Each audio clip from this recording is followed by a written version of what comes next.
बिस्मिल्लाहिर्रहमानिर्रहीम।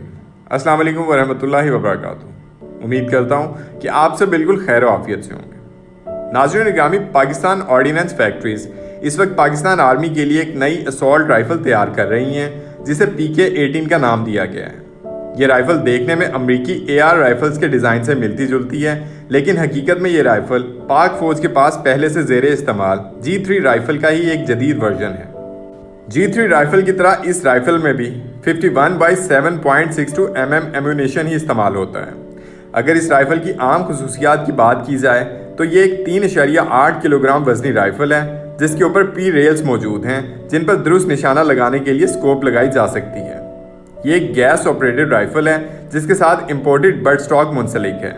राइफल में 20 गोलियों वाला मैग लगाया जाता है। ये राइफल 400 मीटर दूरी से बगैर किसी इजाफी स्कोप के 3 मीटर चौड़े टारगेट को हिट कर सकती है और ऑप्टिकल स्कोप की मदद से 600 मीटर की कारगर मार कर सकती है। राइफल को ज़रूरत के वक्त मार्क्समैन राइफल के तौर पर भी इस्तेमाल किया जा सकता है। अगर ये राइफल पाक फ़ौज के मेयार पर पूरा उतरती है तो पाक फ़ौज इसे अपनी 80 की दहाई वाले पुराने G3 राइफल्स के मॉडल को तब्दील करने में इस्तेमाल करेगी। नाज़रीन, आज के लिए इतना ही।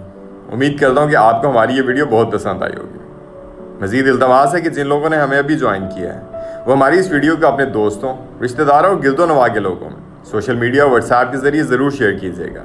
मज़ीद हमारी हौसला अफजाई के लिए लाइक, कमेंट और शेयर भी कीजिएगा। इसी के साथ ही मैं आपसे इजाज़त चाहता हूँ। अपना ढेरों ख्याल रखिएगा। अल्लाह निगहबान।